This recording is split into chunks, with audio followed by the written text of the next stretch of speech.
Hello guys, good morning সকলকে। আশা করি তোমরা প্রত্যেকে ভালো আছো, সুস্থ আছো, নিজেদের পরিবার পরিজনকে নিয়ে ভালো থাকো, সুস্থ থাকো, শরীরচর্চা করো। আর বড়োদেরকে আমার তরফ থেকে প্রণাম নেবেন, আর ছোটোদেরকে প্রচুর পরিমাণে ভালোবাসা রইলে এই ভিডিওর মাধ্যমে। আশা করি তোমরা প্রত্যেকে ভালো থাকবে, সুস্থ থাকবে, শরীরচর্চা করো।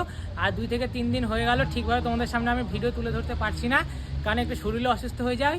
আর তার পাশাপাশি শরীর কি বলবো, এক্সারসাইজের করেছি, শ্যুট করা রয়েছে, কিন্তু সময় হচ্ছে না। আর শরীরে একটু অসুস্থ হয়ে পড়ে, দেখতে পাচ্ছ শরীরটা আর অনেকটা ড্যামেজ হয়ে গেছে। তো 2 থেকে 3 দিনের মধ্যে শরীর চোখ মুখ অনেকটা বসে গেছে। তো কিছু করার নেই, আবার শরীর সুস্থ হয়ে যাবে 2 থেকে 1 দিনের মধ্যে।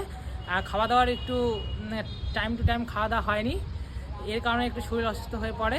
আর আশা করি তোমরা প্রত্যেকে ভালো থাকবে, সুস্থ থাকবে, শরীরচর্চা করো। আর রানিংয়েরও সেভাবে 2 থেকে 3 দিন হয়ে গেল আমি রানিংও করতে পারিনি, নর্মালি এক্সারসাইজগুলো করছি, সেগুলোর শ্যুট করা রয়েছে, সেগুলো তোমাদের সামনে তুলে ধরতে পারছি না, একটু সময়ের অভাবে। আর কালকে থেকে আশা করি আবার রানিংটা করব। তো ওগুলো 2-1 দিন পর পেয়ে যাবে, কারণ আরও যে 40তম দিন, 41তম দিন, এগুলো যে ভিডিওগুলো রয়েছে সেগুলো তোমাদের সামনে ধরা হয়নি। 40তম দিনের ভিডিওটা দিব। আর আজকের দিনটা আজকের যে ভিডিওটা শ্যুট করেছি এটা 41তম দিন দেবো, কারণ নাহলে আমার সেভাবে সময় হয় না। তার মধ্যে আরও বিভিন্ন ধরনের টপিকগুলো থাকে।